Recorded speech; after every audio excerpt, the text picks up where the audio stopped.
بسم الله الرحمن الرحيم. السلام عليكم ورحمة الله وبركاته. وعنو ونكسن داوديال meel walba waa joogtaan ku soo dhawaada guud ahaan wararkii ugu dambeeyay geeyiga Soomaaliya iyo wixii nagu soo kordhay ee ku saabsan arrimaha caalamka.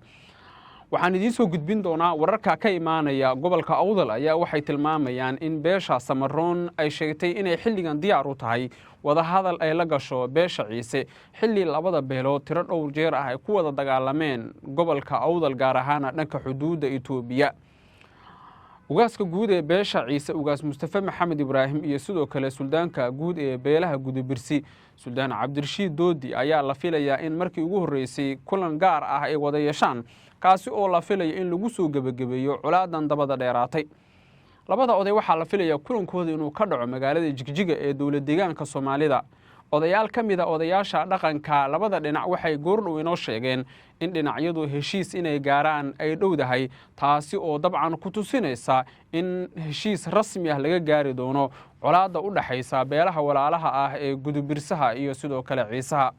Somaliland ayaa dhanka kale lagu eedeynayaa in ay la safteen dhinaca beesha Gudubirsi xilli mid ka mid ah odayaasha dhaqanka beesha Habar Jeclo gaar ahaan Boqor Buur Madow uu dhawaan booqday magaalada Boorama isagoo sheegay in lacago iyo gaadiid dagaal iyo hub ay ugu deeqi doonaan beesha Gudubirsi. hadalkaas oo goob fagaaraha uu ka sheegay ayaa xaaladda dab ku sii shiday.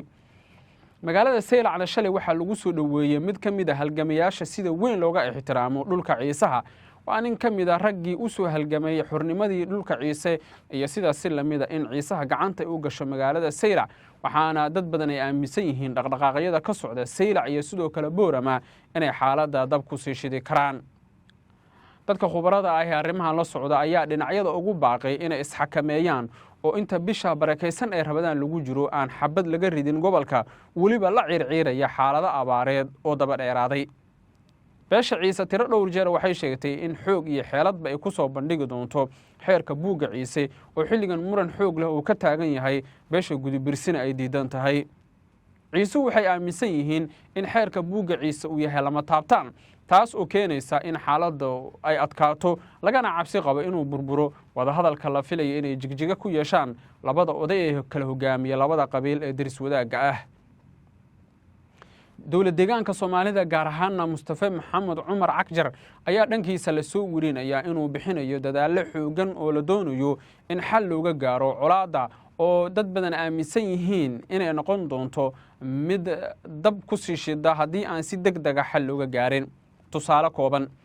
Boqor Buur Madow markii uu ka hadlayay magaalada Boorama wuxuu sheegay in Seylac haba yaraatay aysan degin beesha Ciisuhu taas oo la sheegay in si weyn uga corodeen waxgaradka iyo cuqaasha beesha Ciise oo sheegay in beesha Habar Jeclo ay si cad ula safatay beesha Gudubirsi Sheekh Isxaaqna ay banaanka yimaadaan oo ay dhinaca ay la jiraan iscadeeyaan. sidaas si lamid ah wada hadal la filayay in labada dhinac u dhexmaro ayaa fashilmay toddobaadkii la soo dhaafay markii beesha Ciise iyo beesha Gudubirsi ay diideen in uu arrimahan dhexdhexaadiyo wasiirka arrimaha gudaha Somaliland Master Sandheere. waxay ku soo kordha waa inoo wararkeena dambe markana xiisad culus oo u dhaxaysa ciidanka Warsangeli oo dhinaca ciidanka waqooyi bari oo isku dhinaca iyo ciidanka Somaliland ayaa laga soo warinayaa tuulada Yubbe lagu magacaabo oo ku taala banaanka magaalada Ceergaabo. halkaasi dhowrkii saac la soo dhaafay dhaqdhaqaaqa ciidan ee ka jira wuxuu noqday mid sareeya oo dhinacyadu waxay wadeen abaabul xoog leh oo laga cabsi qabo inay xaaladda dab kale ku sii shidaan.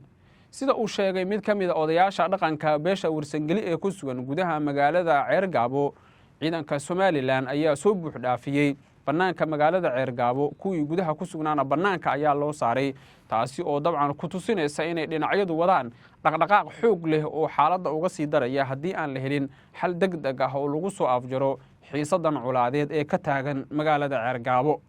Ceergaabo waa xudunta ugu weyn gobolka Sanaag waana halka ay isku hayaan Puntland, Waqooyi Bari, Somaliland iyo Warsangeliga waxayna dad badan aaminsan yihiin gacan ku haynta magaaladaasi inay u dambeyn doonto beesha hadda magaaladaasi degta ee Warsangeli hadba garabkii ay la jiraan.